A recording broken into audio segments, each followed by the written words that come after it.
Welcome to the Financial Planners South Africa podcast, a show dedicated to driving the positive evolution of financial advice, specifically in South Africa.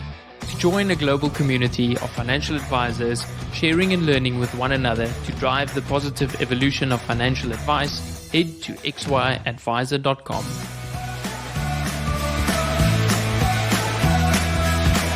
Portfolio Metrics is thrilled to bring you this podcast in support of our common passion, people and the evolution of wealth management. Our global business links precision investment management to expert financial advice through partnerships and technology. Portfolio Metrics is an authorized financial services provider. Visual, interactive, meaningful, productive. 4 values underpinning Asset Map, a financial planning platform loved by advisors and their clients. This episode is proudly brought to you by Alan Gray. They say it's important to live for today. Although that might be true, we can't forget to plan for tomorrow. There's a lot of it left, after all. Alan Gray is an authorized financial services provider. Visit www.alangray.co.za to learn how we build long-term wealth for clients.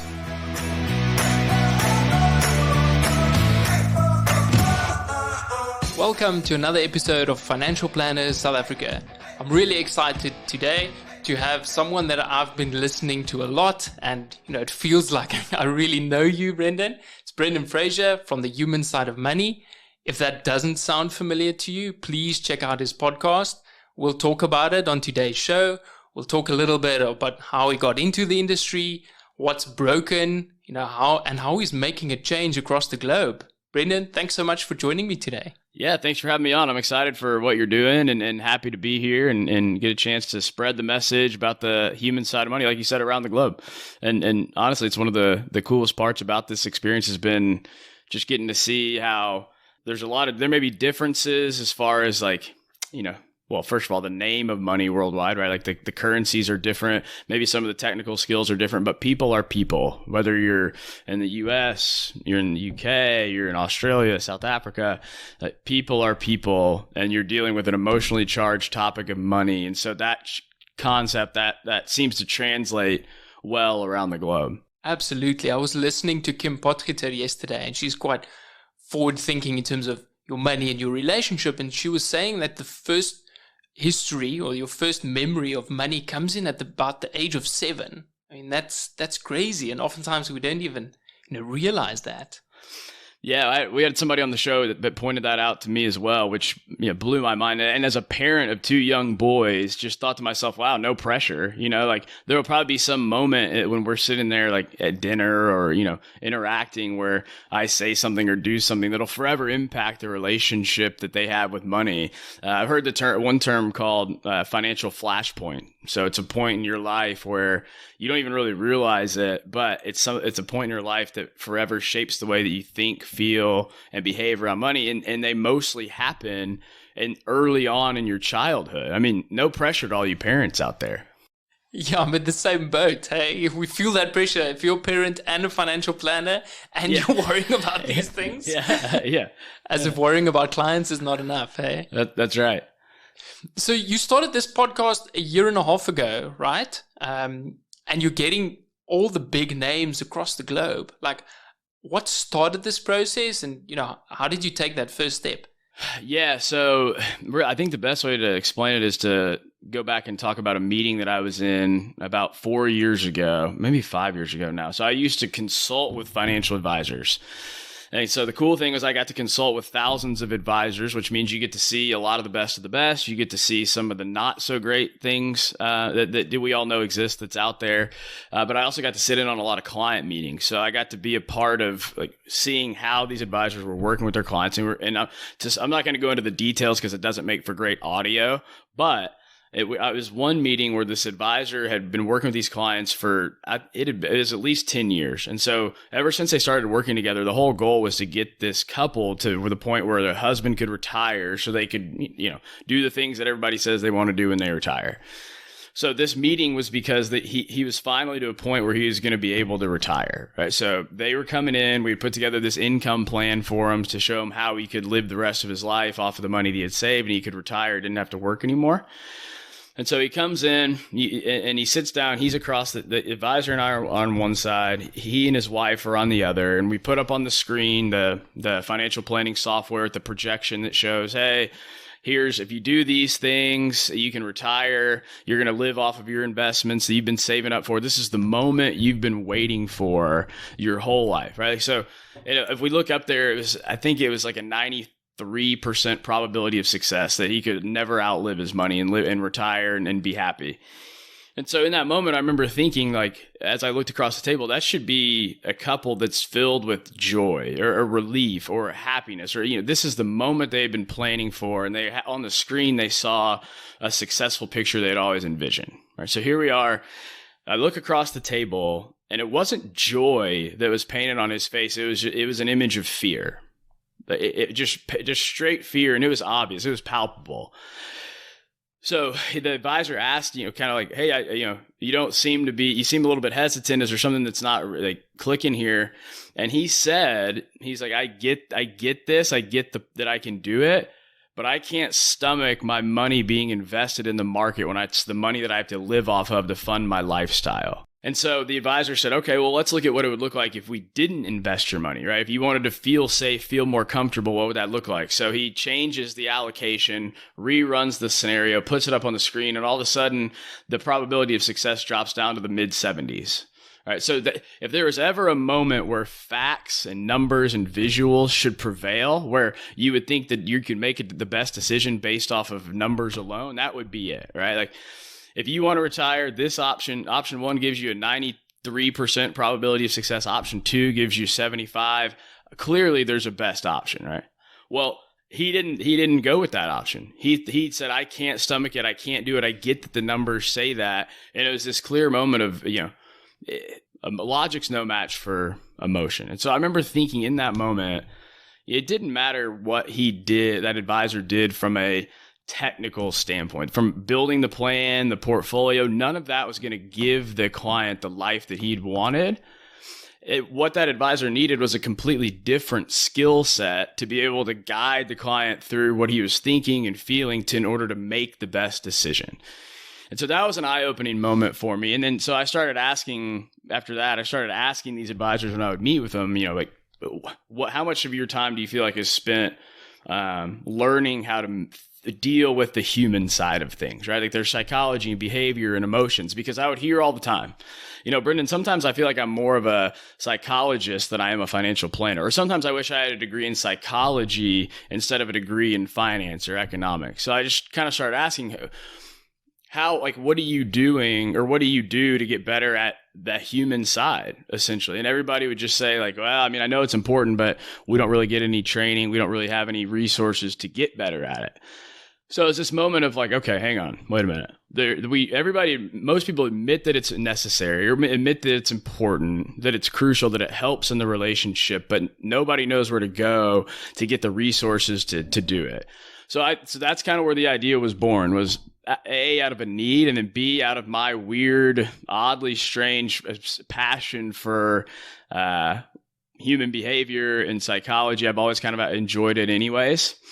And so I heard, to wrap this up here, I was having this thought already, and then I'm out walking my dog one day, and I hear a podcast where this guy says, if all we needed was more information, we'd be billionaires with six packs. You may have heard me say that before, because I say it all the time. And I just remember that sinking in, like, he's right. We don't need more information. We don't need the best technical knowledge. We need somebody to change behavior. So that's kind of where Wired Planning in the podcast was born, was there's a gap here that exists where there's information and knowledge out there. There's people out there that are experts on psychology and behavior and behavioral finance, but we need to translate those concepts into practical application for financial advisors so they can turn around and use it with their clients. And so the podcast was just simply meant to be a bridge between those experts and then the financial advice community. So we have these guests on that are great at what they do, that are great at those dimensions of behavior, psychology, communication, emotion, and basically just have them on and talk to us about what we need to know as advisors to better work with our clients to get better outcomes, to grow our practice. Yeah, and what I love about the human side of money is that you make it so practical. There's worksheets that you can download and you can literally the next day say, okay, I'm going to implement this with my clients. The best part is also that, you're doing this day to day as well. So you've got a group of clients that you service as well. How's your relationship with those clients changed since you started doing this podcast? Oh, that's a really good question. Nobody's asked me that before. So, yeah, I mean, I think it's probably changed. I've always believed in the importance of like mapping your money to meaning and using money to fund the life that you want to live, and being able to help somebody identify not just the fact that they want to retire, but like, what does that look like vividly and clearly? But I think what it's really done is probably just helped me take it to a whole new level, as far as like, maybe I thought that I had done an effective job at like helping somebody really clarify their vision. Maybe I thought that I was doing a good job listening, right? Maybe I thought that that I was getting somebody to where they wanted to go. But all it's done is open my eyes to the fact that there's a lot more that I don't know. So as far as like, I think the main thing I've done is probably just learn how to change my process in a way that's more human centered and less what the industry or the classic way of doing things, right? It's less about the product. It's less about just churning people through to get numbers. It's less about putting together a great financial plan and expecting the client to follow through on it. And it's more about thinking through the human element at every step. For example, like, okay, and I know a lot of us struggle with this. This is one of the common things I hear and get questions about is data gathering, right? Gathering client documents, gathering their data. It always takes longer than expected. There's always a follow-up process. But instead of like thinking through it from the lens of like, man, well, if they're serious about this, they're going to get it to me.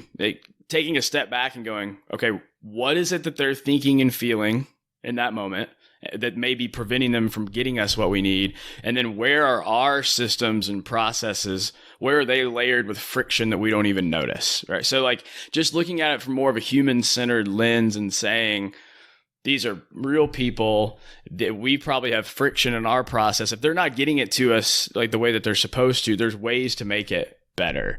So it's more of it just the phrase or the whole idea of the more you know, the more you don't know. That's kind of what it's done for me. It's just kind of shown me like as much as I thought that I knew, there's a lot that I really don't know. Yeah, that conscious incompetence saying, oh, we thought we were doing this really well, but actually there's a better way. And our clients become the guinea pigs, hey, of these different ways. Yeah. I was once at a presentation for a coaching course, and the presenter was pitching this course saying, turn to the guy next to you and greet him and then tell him how much you earn, right? And everyone pushed back. And now we can relate that to our clients saying, there's these people coming into a first meeting and actually having to open up their whole lives without us building that trust and creating a comfort, safe space for them. Yeah. What are the practical steps that you take to make it easier, like in those first couple of meetings, just to ease people and kind of get them say, hey, okay, let's start this process and I feel comfortable moving forward? Yeah, that's a really great question and this is something where whenever I first started out, I wrote about it in one of the articles, but like, I think this is an area where we can also look to other fields to think through like, hey, how do we truly get somebody to open up and tell us some of the things that they don't often tell really most other people in their lives, right? And I think it's important to also recognize that like we're asking people to talk to us about things that they just don't talk to many other people about.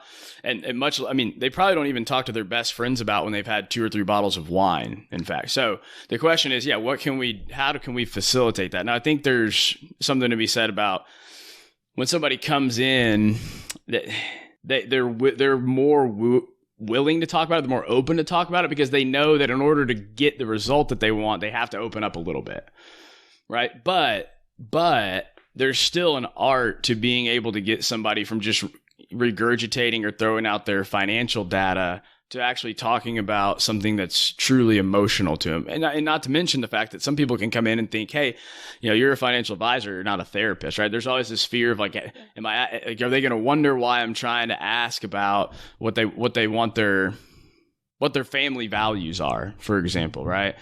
So there's one thing that I think right out of the gate, it's important to think through what is it that goes through somebody's mind when they come into that first meeting or a discovery meeting where you're trying to uncover as much valuable information as you can from somebody, and they come in wanting two things. Their brain needs to know two things. Can I trust this person, and do I like this person? That's actually one. Do I like and trust them? And then number two is they want certainty. The certainty and the peace of mind to know that you're the person that's fully equipped and able to solve their problems. They don't care about your, as Carl Richards said, they don't care about your solutions. They care about their problems. And they want the certainty when they walk out and the clarity to know that you're the best person to do that. So there's a study done, this was several years ago, where they had two groups of people. And there were thousands of conversations had in two separate groups. And on one hand, there was a group where they were given 15 minutes, two people that didn't know each other, sat across from a table, given 15 minutes. And that first group was instructed to ask 9 questions in a 15-minute period. Group number 2 had the same 15 minutes, but they could ask no more than 4 questions over a 15-minute period. So Group 1, 9 questions in 15 minutes. Group 2, 4 questions in 15 minutes. So after thousands of those conversations, the researchers go back, they do their research, they look through their studies, and they ask the participants what the result, like what they felt, what they learned. And their findings were twofold. One, that the people that asked 9 questions were both more liked and trusted, and that they felt more heard and understood. And so if your job in that first meeting is to get somebody to like and trust you and to create the certainty that they want to know that you can do what they want done, and they want to make sure that you have the information that you need to do it, then questions are a superpower to accomplishing both of those things. Now, that being said, in one of our episodes, we had a guest on, Samantha Lamas. She's a behavioral researcher at Morningstar.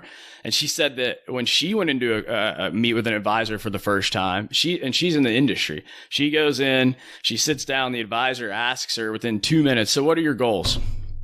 And it kind of makes sense, but just hearing her say it was interesting, how she said that she felt taken aback, as if like, I just met you. Why am I talking about these goals? So I say that to say you've got to earn your right to get the information that you want. You have to earn your right to ask the more vulnerable questions. So as a follow-up to that study, there's another study done about questions where they put 2 people together that didn't know each other.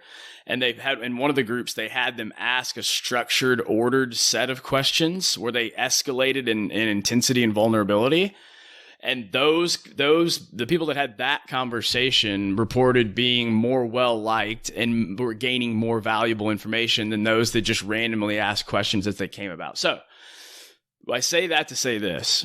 Questions are the superpower to getting people to open up, to get them talking, but you can't just you can't just go right out of the gate, guns blazing, saying, hey, tell me about the worst financial decision you've ever made. You have to earn your right to get there by ordering and structuring your questions in a way that warm them up. So like on the podcast, for example, it's very intentional. The beginning of every episode is asking the guest to tell us about their journey from where they were to where they are today, how they got to this intersection of behavior and finance, or psychology and money, right? And that's very intentional because you're asking somebody something that does 2 things. It's a story that they know and they're comfortable telling. So it gets them in a state of like revealing and talking. So they get comfortable talking. And then it's a positive emotion and a positive experience. So you're creating this positive flow right out of the gate that sets the table, lays the foundation for the rest of the conversation. So if you can do that, that's going to eventually yield more information as you go. And then one last thing I would say that's probably I'm going to say maybe the most important.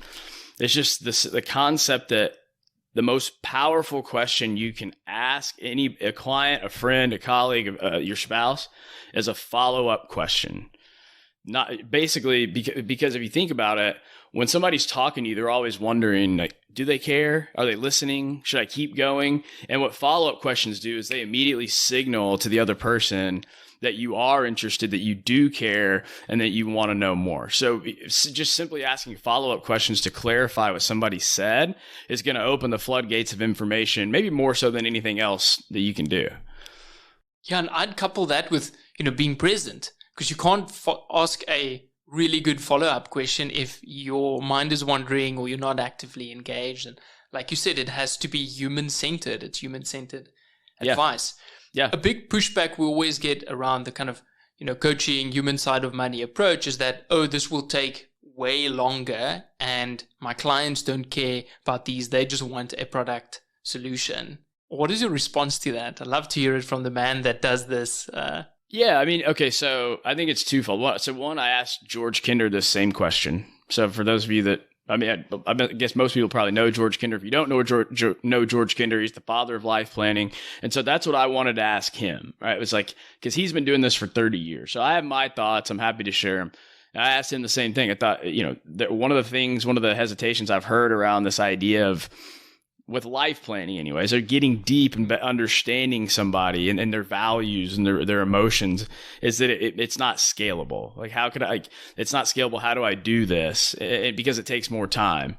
And basically what he said was like, when you have a process of how to do it, it may take a little bit more time, but it's not going to take that much more time. It's just about having a process and a system and being used to it and getting comfortable with it. But ultimately, let's say, because I think it does take more time, right? Like, selling a product is always going to take less time than truly transforming somebody's life. I think you really have to ask yourself, what is it that you do for your clients? And if you want to just sell a product, that's fine. You're probably not the type of person that's going to want to know what somebody's clear, vivid vision is for the life that they want to live, what their values are and what their emotions are, what their beliefs are. Because it does, quite frankly, it does take longer. And I think it should take longer. But here's the thing. You also have to ask yourself, what are you in this for? Right? Are you in this, like, if you're thinking about, you want to build a practice where you can transform lives and you get to work with clients and retain clients for a long period of time. There's a Harvard Business Review study that says emotionally connected clients are 6 times more likely to consolidate assets. Emotionally connected clients refer more, they follow through on your advice more, and they consolidate assets more often. So is it more work? Yes. I don't think that I can't figure out a way around that. Does it take more time? Certainly. But does it yield results both in the client's lives and in your business in a way that just selling a product never can? Yeah, absolutely. So it might take longer, but the effect of that work that you're putting in scales rapidly. Right. Yeah. Well, yeah, I would say it scales. It may not feel rapid though, right? Like, if you're thinking about, and a lot of it's intangible too, right? Like, how are you, it's hard to tie the fact that you spent more time with somebody to the fact that you got a referral from their friend, or it's hard to tie the fact that you've spent more time uncovering somebody's vision to the fact that they're better at following through on your advice than the person that doesn't have that same vision, right? So that's the challenge with this whole, the human side of money and the human side of vices. A lot of it's not quantifiable. It's an intangible benefit that those of us that have experienced it know, but it's really hard to quantify it for an industry that's very numbers oriented. Yeah, and that shift's happening rapidly. People saying, "Oh, this feels like a much better approach, and I feel more comfortable, and I can build a lifestyle business." And before the call, you mentioned a couple of things that you want to accomplish and, still have a balance in life. Like, when you started out building your practice, like, how did you decide on how much time you're going to be allocating on working with clients versus doing other things like your podcast and creating content? Yeah, I wish that I had just like the prototype, great, write a book about this answer to that. But I don't think that I do. And the other funny thing that I question myself on all the time is I started both of them right as we were about to have our first child. And now we have 2 kids. And so it's like 2 businesses with 2 kids under 3. And so it's just this, it's fun, but it's a challenge at the same time. And of course, as most people know, when you're launching your business, right? Like, a lot of you, when you think about how to allocate your time, a lot of it's just allocating towards prospecting, towards talking to people, meeting people, spreading the message, because that's what you have a lot of time to do at that point. So I've had to learn the importance of like being super, it's nothing, this isn't sexy advice by any means. There's nothing like, there's no hack in here. It's just truly like looking at my week and my day every single day and thinking like, these are the things that I need to get done, that I have to get done. What can I eliminate that keeps me from that? And then just prioritizing it and getting it done. I mean, but at the same time, like wanting to be, a great dad and a great spouse and present at home. And I don't have a perfect solution, nor by any means do I do it perfectly. It's really, I think the biggest piece of advice I can give is read the book Essentialism, which helps you think through like how to prioritize your life. And then just basically going in every day thinking, what's the highest and best use of my time? And it's meant that I've been able to do less. I love to sit around watching sports and reading about sports. And, I used to every night would go get coffee with anybody and everybody that wanted to get coffee. And I'm having to truly start thinking about like, hey, I've got to look at my time a lot more intentionally than I ever did before. And I think, kids are a big piece of that, but yes, there's no, I'm not sure I have the magic bullet or the bulletproof formula there, but I think the main thing I try to stress to people all the time too, because I work with a lot of parents that run businesses, right? And so we always have these conversations around how do we best allocate our time? If our focus is on being the best dad, the best parent, the best business owner around, are our activities lining up to that? Is the time we were allocating our time, does it indicate that? And so I guess I'll say this kind of as a final thought that I've stolen from somebody else, I think so important and so good, is if you truly want to see somebody where somebody's actions and intentions lie, all you have to do is open up their calendar and their checkbook, right? And see where they're spending their time and spending their money. And that'll tell you what your intentions truly are. So if you think that it's really important to you to be a great dad, a great parent, and a great business owner, go look and see based on your calendar where you're spending your time, is that where your energy is flowing? It can be a humbling realization too, don't get me wrong. But that's a good piece of advice that I got a while back too that's been helpful. That's so true. And what strikes me is the part that, oftentimes we'll look at a client's spending and we'll see where their money is going and they can't really hide. But I've never asked a client to, hey, print out your calendar and show us where you've spent your time. And okay, how does that align to your values? And that might be a really worthwhile discussion to have with the client to say, actually, if I'm going to be your accountability coach and partly talk about, getting you to live the best life that you want to live, let's talk about how you spend your time and, how you have energy to work on that. Yeah.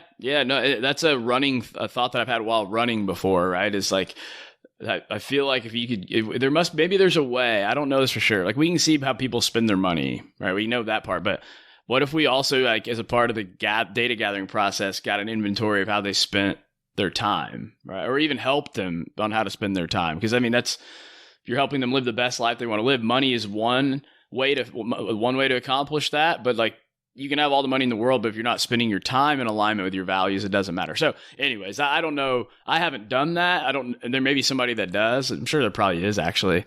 But I'm with you. I think that would be a fascinating a thing to do. Like a time resource audit. Yeah. And I want to echo that book, Essentialism. I think Moira Summers also spoke about it on your call, saying she reads it annually and it just helps her refocus. And if you don't know who Moira Summers is, check out Advice That Sticks. It's probably one of the top financial planning books. And I'm guessing you're also a super avid reader, because one of your questions in your show is always like trying to find out what clients are reading or what your guests are reading.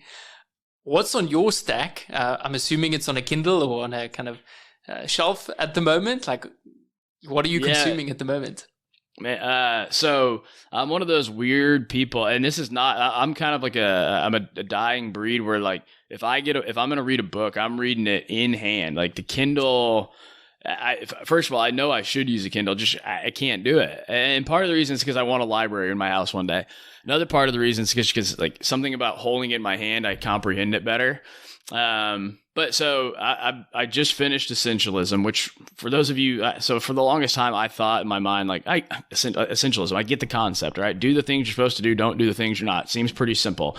So for the longest time, I didn't read it because I kind of figured like, oh, I get it. Well, If you've ever thought that, just read it. You'll be glad that you did. How to Change by Katie Miltman. So she's a professor at Penn, the University of Penn. She just wrote the book How to Change, and being interested in, fascinated by human behavior and changing behavior, that one obviously went to the top of the list. There's a book called Flip the Script by Oren Klaff. So it's about how to communicate, how to basically wire somebody's brain so that it's ready to receive the message that you're going to give, and specific ways to do that, which is really interesting.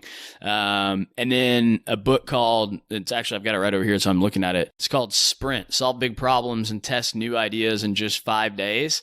So essentially that pretty much sums it up, but it's from a group at Google who would implement this sprint process where they take 5-day periods and go from nothing to prototype and know if it was going to be effective or not. So just from we're working on some courses and some coaching and some online courses at Wired Planning. And so I'm kind of using that as a way to think through how to best design these for what advisors want, what they'll use. Wow. And I just talking about the courses and the content and what you're talking about reminds me of that change in the CFP board's allocation to the psychology of money. I think they named it. And yeah, psychology of financial planning. Yeah. The psychology of financial planning. And it feels like you're kind of 100% aligned with this wave of people saying, hey, I need to be listening to the Brad and the Ted Clances of the world and starting incorporating psychology. So how far do we push the human side of money into psychology and maybe even financial therapy? Is there a limit in your mind, and what is that? Yeah, I don't know. I really don't. And I'm never afraid to say I don't know if I really don't know the answer to that question. I think that's kind of what I'm experimenting with as well, or trying to figure out as well, is like how far do we go? I mean, here's what I think we know for sure is the industry that we're in. If you go back, technology's always been evolving and adapting in a way that's forced us to change and shift our value proposition, right? So at once we may have been stockbrokers because nobody had access to the stock markets. Well, technology gave them access. Technology's given them information. Technology's given them a robo-advisor who can build a portfolio and manage it at a lower cost with more reliability and does it a little bit faster, right? So I'm not saying that I'm not demeaning the value of investment advice. But what I am saying is that if you look out there, historically, technology has always shifted our value. And what we've tried to do is continue to run away from it by the pursuit of more technical knowledge, right? So the most recent example is, okay, robo-advisors come out, investment management starting to become more commoditized. We realize that nobody can really beat the market, and it's just low-cost index funds are oftentimes the most cost efficient and return efficient way to invest money. So what's our next pivot? Well, we're going to go into comprehensive wealth management and financial planning, right? So if we can't do investments, let's at least do financial planning and look at somebody's life as a whole and give them the plan. Well, now you've got technology coming along that's doing financial planning and it's free and available to the masses. So Bank of America, big bank here, in its first 6 months in existence with its free financial planning software, had 3 million users, right? So that's 6 million for the year. It's only going to keep growing. So now financial planning is available to the masses. So I say that to say, not that I don't think that, well, shoot, we could all be wrong.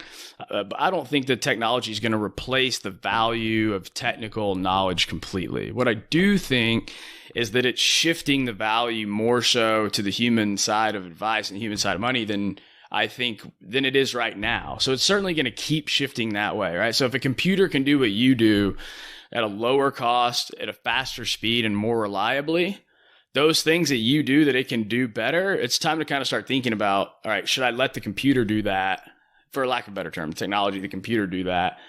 And then what does that mean I should do? Well, the next natural step in transition is to do what the computer can't do. And what a computer can't do is sit down and talk through somebody about their values and emotions around money. They can't replicate that. Yeah, that marginal value that you're adding, are you adding value in the right area of that someone's life? And is it worth spending the time and energy and resources in crafting those skills?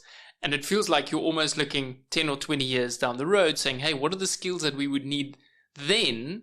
And let's start working on it today. And here's the resources that you need to start doing that. Yeah, I mean, I would argue that they're skills that you need now. I just think they're going to become more critical in the future, right? So if you're ahead of the game doing it now, you're already separating yourself and adapting for the future where those skills are much more critical than they are now. Yeah. So the product implementation component, specifically in South Africa, is often led with the product, which is commission based. Yeah. So, someone would work for another insurance business distributing product. And then, they would add on financial planning and maybe a little bit of coaching to that. Or do we have to approach it through the component saying, hey, we require independent advice and kind of that fiduciary first component? Or is there a role for coaching and the human side of money in the product distribution side of the world? Yeah, I think there's still a role. And I say that's because I know like there's models here in the US that are similar where it's product focused, product based, product forward with like, the advice or the plan kind of sprinkled in afterwards. But I still think at the end of the day, if you're selling a product even, so let's not talk about what the best way is to go about it to truly transform somebody's finances in their life. But is it possible to do it through the product route? I think the answer is, I know the answer is yes, because you're still working with an emotional human on their emotionally charged topic of money. And even when you're selling a product, you still have to connect with somebody. You still have to be able to build trust, build credibility, create some certainty, like we were talking about earlier. So it's still important. It's still relevant. And we could even look at it through this lens too, is like a lot of what we talk about with advisors all the time is not just like the plan itself, but the implementation and the follow through. So that applies to the product side too, but just better understanding how to get somebody to apply or to buy in to purchase the product, not just know that they need it, but to actually purchase it. Now, the conversation around let me say this. I think there's a way that's more effective. I don't think it's the product route, but I know that sometimes you can't help what you're doing. If you're there to sell a product, you're selling a product. But if you're truly in the business of uncovering clients' values and emotions around money, you want to guide them through the process and change their behavior for the better, help them live the life that they want to live. The product route's probably not the way to do that. But is there still a human behavioral psychological side that's applicable where you can help people? Certainly. Yeah, and that's a great point, because oftentimes we want to postpone working on these things until we get another piece right in the business, saying I have to do this first before I can start working on this. And what you're saying is, hey, actually you need to be using this if you want to make a difference in people's lives and actually get them to take action. Yeah. And a lot of your episodes are around, someone moving from that, hey, I'm not ready, I haven't been thinking about action, that kind of pre-contemplative stage, to actually moving closer to, taking action. In your kind of framework of how you approach things, like how do you guide your clients through getting to a point where they're ready to take action? Yeah, so let me first give a shout out to Megan Lertz.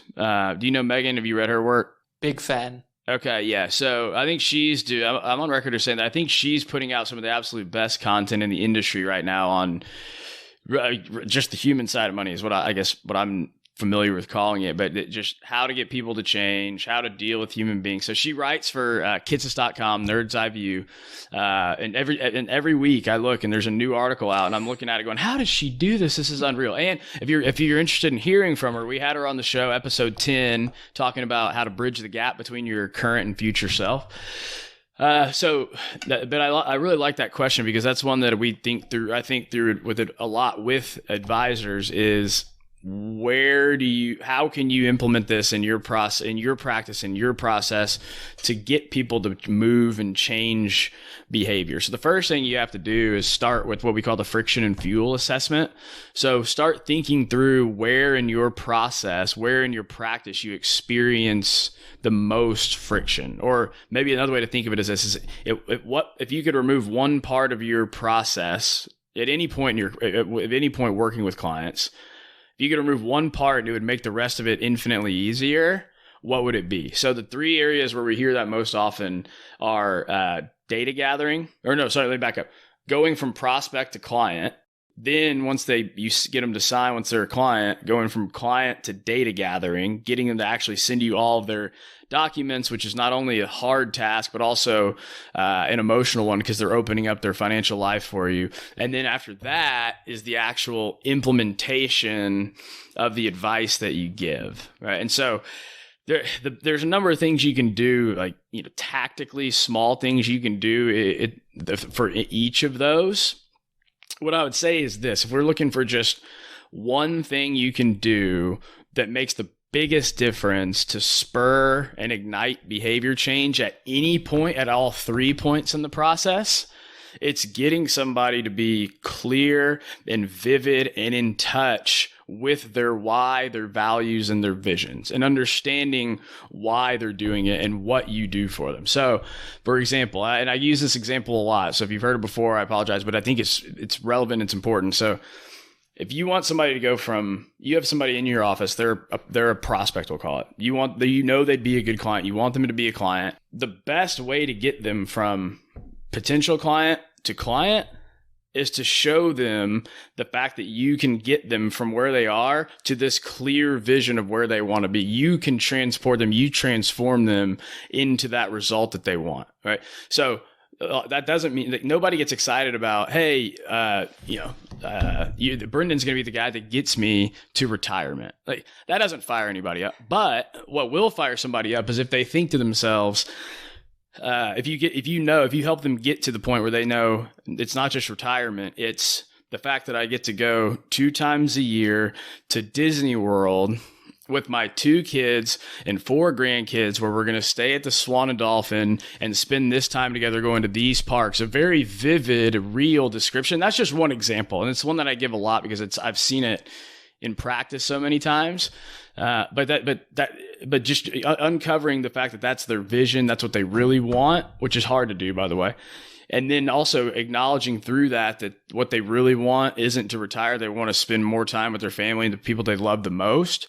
Don't show them how to go from, don't show them the path to where they are to retirement. Show them the path from where they are to this exact life that they want to live, that they just described to you, that they just told you about. All right. And then once you do that, they have the certainty that you're the person to give them that result because you've had the conversation with them that sounds nothing like the conversation they've had with anybody else. Then now you've got the prospect to client. All of a sudden, when they're a client and you need to gather all their documents and all their data, which is a cumbersome task, they've got when I said the friction and fuel thing, this is the fuel part. So give them the fuel to become a client. And then once they know what they're working towards, they've got the fuel to gather the documents. They're more motivated to do it. And it's not just about motivation. This isn't a foolproof solution, but it certainly ignites behavior change in a way very few other things can. And then once they get the documents, because they've got this vision of why they're doing it, the actual implementation of the advice, maybe it's, hey, you're going to get there in 5 years, but to do that, you've got to start putting away $1,000 a month to get there. All of a sudden, putting away $1,000 a month isn't as painful if you know the vivid reason why you're doing it. In fact, Morningstar did a study that showed that the number one predictor determinant of savings behavior isn't income, it's not age, it's not gender, it's not education. It's truly their clarity and vividness around their future self. So without getting into too many things, I want to give one thing you can do that impacts the most friction heavy areas of the process. And that's just one thing. Again, it doesn't just automatically make everything a seamless move from one end to the next. But it's something that makes a big difference in every phase. It feels like you're engaging all senses, when they're creating this picture of what it is that they're going to be achieving. And someone once said about, reflecting back on that once you've achieved it, like what changes for you and how do you feel? And, I can just imagine how great that conversation must be when someone realizes, it's not the retirement, it's spending time with my grandkids, experiencing Disney World and kind of having these great experiences. Yeah. And it's kind of funny to think about this. Like, you would think that most of the people would know that. You'd think that they would make that connection, but the reality is they just haven't really taken the time or given themselves the space to understand that that's really what it's about, which is why there's value in you having the conversation to open their eyes to the fact that to make that connection. And again, like I said a second ago, I can assure you from having worked with all these advisors, at least in the States anyway, I guess maybe it's different elsewhere, but I can assure you that if you're having that conversation, you're going to sound a lot different than 99% of the other advisors out there if you're in a competitive situation. Yeah. What strikes me is that, you mentioned that clients are going from prospects and then client, and then you start working with them. Where in South Africa, it's often, if you don't take up this advice and you don't implement it, you don't become a client. So does it work different? Do someone actually commit saying, okay, now I'm going to work with you, and then it's a matter of, do we start this process, and opposed to when? Whereas here it's, hey, you have to implement the advice, otherwise you don't become a client. So, we have both models too. I guess I keep speaking to what I've come to believe and philosophically think is the best way to do it, right? But that doesn't mean that everybody does it that way, and I get that. So to your point, but I think no matter how you structure it, like you still have to convince a person to become a client, whether it's through implementation or just the fact that you can give them the advice that they need. So in my example of prospect to data gathering to implementation, you could probably, the concept still applies. Maybe you just break down the data gathering wall and you're going, okay, I want this prospect to become, to implement the product that I have that I want to use. But to do that, like you're still battling going from prospects, earning somebody's trust, right? So it's just ultimately what becoming a prospect to a client is. They become a client by implementing. And if you give them the fuel for what they're doing it for, they're going to go from prospect to client. And they're going to implement a lot faster than if they just think they're doing it because it's going to give them a better return. Yeah. And it sounds like they're almost committing to that, saying, hey, let's work together. Let's figure this out. And then there might be a financial product or, in the future, there might not be. That's exactly right. If nothing else, at the end of the day, you've connected with them. You've created a relationship with somebody that's unlike what they've seen and heard from most other financial professionals. So that if they have more needs later on, if you ever transition out and get into a more or less product centric industry or job, you've still got the relationship and the connection with somebody because of the fact that you did these things in the beginning. Yeah. And Brendan, where is it that you see this industry going? Is it completely removed from product where we change, our roles of what we do? Or is there always going to be kind of a link to these, or are there going to be different structures? Yeah, I'm just wondering how you see future of financial planning. So first of all, I love that question. Second of all, whatever I say is guaranteed to be wrong, right? But if there's anything I know, it's that, if there's anything I've learned from this industry, it's that future forecast and trying to predict what's going to happen is pretty much, an exercise in being wrong. But so this is what I like to think through it like this. And this is what I call the Amazon principle. So, and some people may have heard of this before, but when they asked Jeff Bezos, CEO of Amazon, like, what are they working on 10 years from now? What are they working on in the future? What are they working towards? What are they evolving towards? His answer was, everybody wants to know what we're going to do differently and what we're going to change and what's going to happen that we need to be ready for. He says, I focus on the things that I know that aren't going to change. So what are things that aren't going to change? People want low cost and they want things delivered quickly. And he's like, we know that's not going to change. Are there other ways that we can distribute? Yeah. Are the pricing models going to change? Maybe. But if we focus on the things we know that we aren't going to change, the low costs and fast delivery, we're always going to be successful. And I think that's a powerful way to look at the future of this industry and the way that it's evolving as far as how to position yourself is. We can sit here and try to predict what technology is going to look like in 10 years. But, if speaking of behavioral biases, there's this thing called the planning fallacy where we're terrible planners. We never think things never happen as fast as we think they're going to. And so in my mind, in 10 or 20 years, it'll be an industry that's just strictly based on giving financial advice without any products where you're doing financial plans and there's a focus on the human side of money. Is that going to happen? Probably not. So let's think through what are the things that don't change. What are the core pillars of money and people and finance that we can think about that don't change to position for. And one thing we know that doesn't change is that information doesn't yield results, right? If all we needed was information, we'd be billionaires with six packs. We wouldn't have failing businesses, failing marriages. People wouldn't be obese. We know how to do these things. That's never going to change. Information is never going to give us results because it's not an information problem. It's an execution problem, which means there's always going to be value in helping to change somebody's behavior for the better. And so if you want to think about where it's going and where we want to focus our time, efforts, and energy to be best positioned for the future of financial planning, that's why, I'm biased, certainly, don't get me wrong, but that's why I'm so passionate about this message of the human side of money, is because when I look at it from a business standpoint, even, and think through my business 10 and 20 years from now, I think, I could be wrong, but I think that's still going to be valuable in 10 or 20 years. And that's still going to be something that people are going to want 10 to 20 years from now, is somebody that can sit down, understand their values, their emotions, help them uncover those things, and then change their behavior for the better. Yeah, that guides someone through life transitions and just, being there to support them. Yeah, absolutely. I that could change. I suppose it could. It just seems like if it does, it'll probably be a while. And wired planning is leading that change. Yeah. Well, that's the goal, right? Yeah, that's the goal. Brilliant. Brendan, this has been a ton of fun. I'm really looking forward to watching your presentation at NextGen coming up shortly, and continuing just to consume these world-class thought leaders in the human side of money. I have to ask you, how do you approach your guests? Do you just shoot them a message and say, hey, I need you to come on, or and have you had many kickbacks? So essentially the answer to that is yes. Out of the gate, this is just by accident. What I did was so I'm on Twitter and LinkedIn. If anybody's on Twitter and LinkedIn, follow me on there, come find me on there, say hey.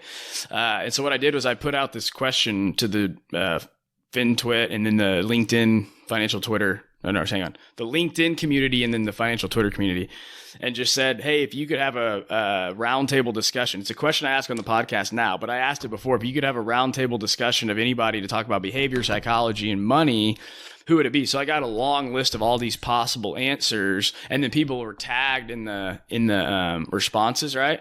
So then I just went to a couple people and said, hey, the people want to hear from you. Would you want to come on the show?